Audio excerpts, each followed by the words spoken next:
Good morning, everyone. It is March 5th, 2018. I'm Eric. How's everyone doing? Hope you're well. Here I am at the Free Thought Project. The right's failure to call out Trump on gun control proves brainwashing power of second party, or two-party paradigm, rather. The shit's coming, people. The shit's coming. And who would have ever thought it would have been done under a... Well, I did, but I digress.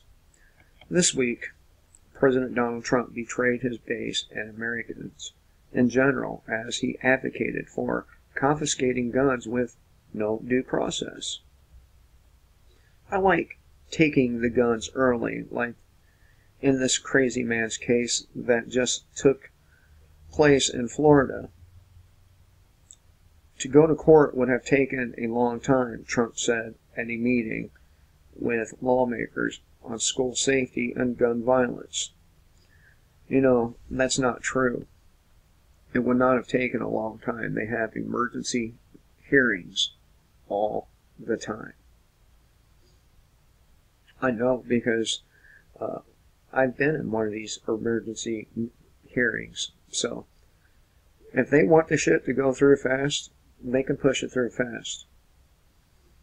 I mean, for crying out loud, I was in jail for 34 days. And at the end of that 34 days, I'd already been to court and through the process and kicked out the doors. And that's exactly why I pled guilty, by the way, because I knew I would get out of jail a lot faster.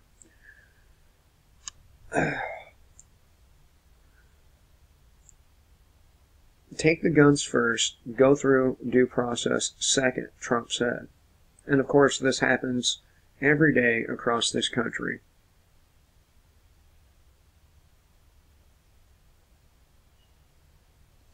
Instead of giving somebody a summons to court, the police charge them and take them to jail, which is completely against due process. This blatant attack on the very thing that makes America great, due process, has been in the making since before the Florida shooting, but Trump appears to be striking while the iron is hot. I think I've already done this one. And his supporters couldn't care less.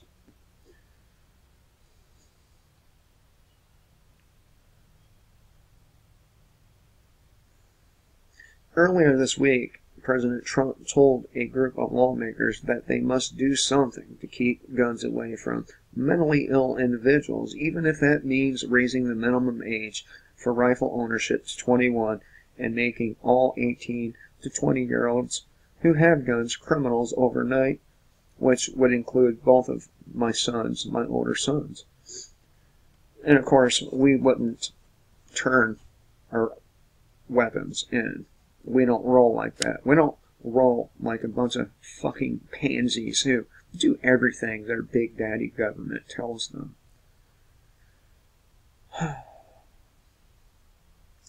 He is also going after gun parts as well. His attack on the Constitution has gotten him praises by the left and is met with silence by supporters who are conducting mental gymnastics to praise this man who is calling for the removal of due process. Good job, Alex Jones and all you other fucking retards. Good job. How can people claim to be pro-gun rights and pro-liberty while simultaneously cheering on a puppet in the White House who is opposed to both? The answer to that question is the two-party paradigm.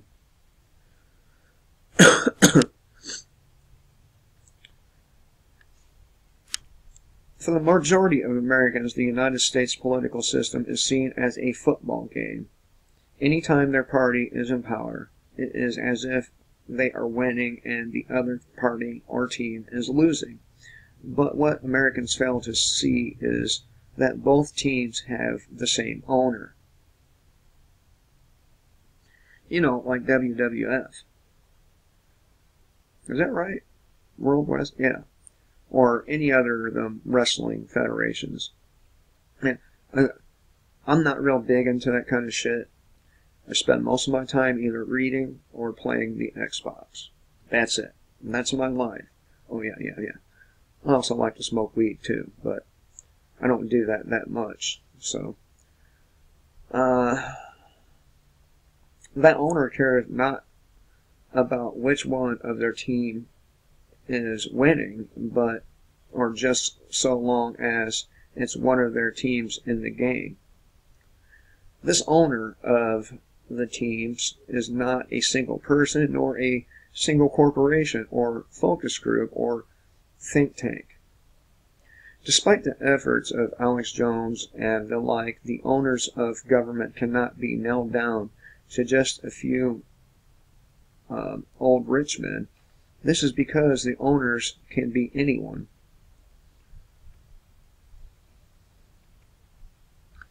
The U.S. political system is set up in such a manner that it allows for anyone with enough money to steer policy that benefits them personally.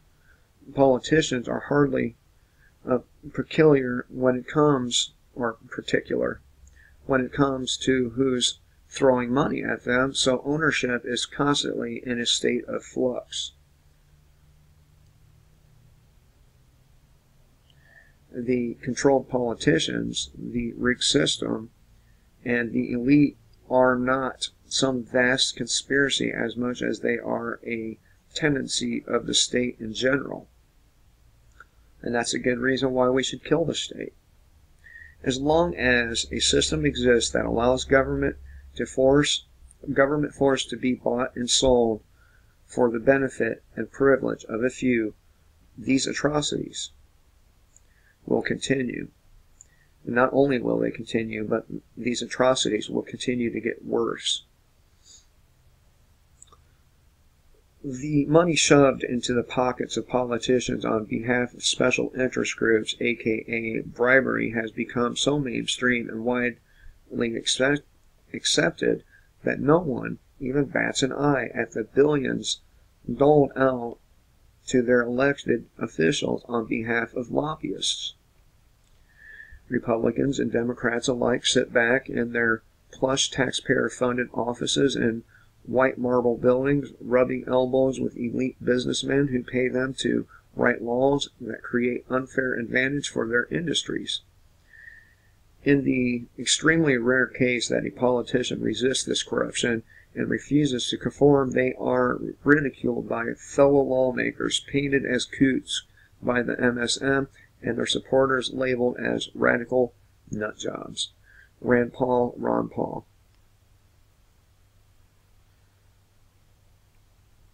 Meanwhile, we the people argue over the various privileges granted and how much of our paychecks can be stolen by the almighty rollers on high. The reason it's so hard for people to break out of their two-party shells and see that there are no differences between politicians with a D and politicians with an R is a complex one. However, much of the reason we refuse to see things as they are is that humans have a natural tribalistic tendency. Democrats and Republicans know and employ multiple techniques that keep you on their team, aka tribe. The main technique used is us versus them manipulation, constantly pointing out the flaws of the perceived them group makes the us group easily dismiss information without applying any critical thought. Logical information. This is how both Democrats and Republicans can pass freedom-shattering police state laws and call for the removal of due process partisanly, and the masses continue to support their party. All the blame for such horrid policy is easily written off and passed to the other guy. This method of ridicule invokes the black and white constraint of thinking.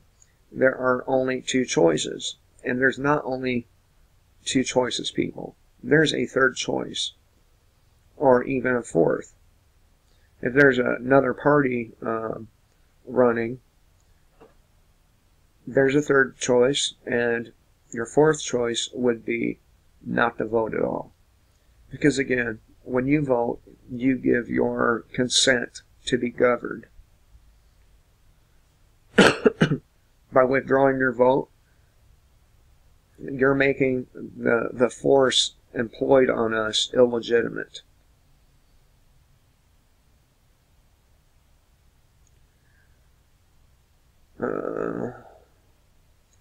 In the meantime, however, Republicans are for big government. If with war, and the Democrats are for war if with big government. And the only change people see is their dwindling bank accounts. And that is true. I have to tell you, in the last 20 years, I'm doing much, much worse now financially than I was 20 years ago. I had money, let me just put it to you like this. I could drop $500 a week and not even miss it. Probably even more. I'm just using that because I did commonly, at that time, lose chunks of money. And the reason that is because I was getting fucked up all the time.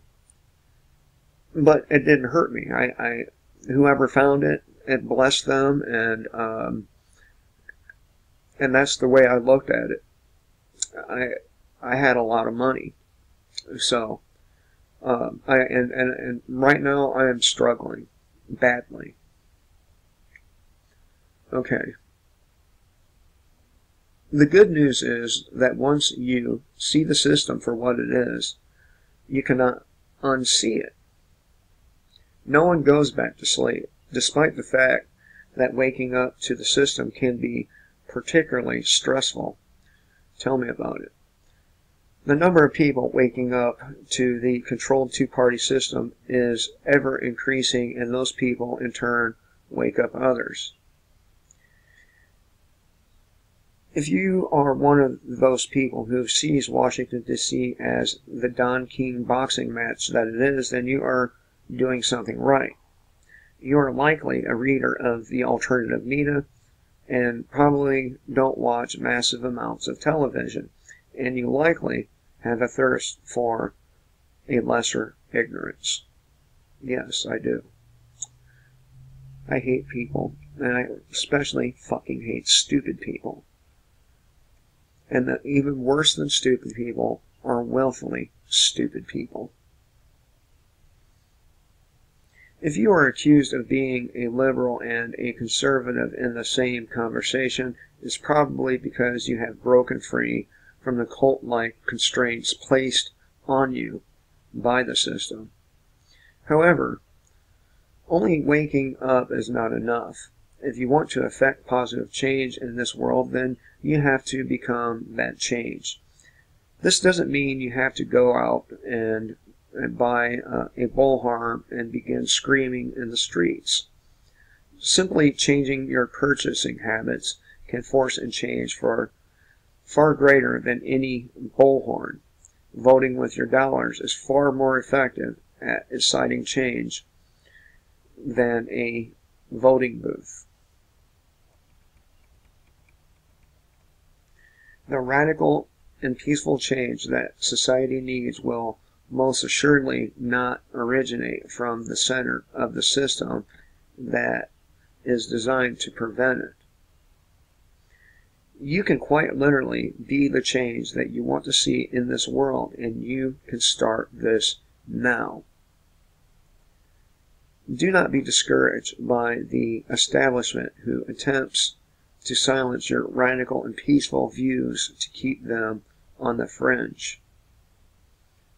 They do it out of fear.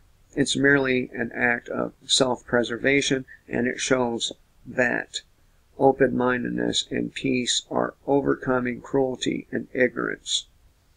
Always remember, no army can stop an idea whose time has come. Please support my channel by giving me a thumbs up, perhaps a share here and there, and give me a sub. Hope everyone has a great day. Kill the state and live free.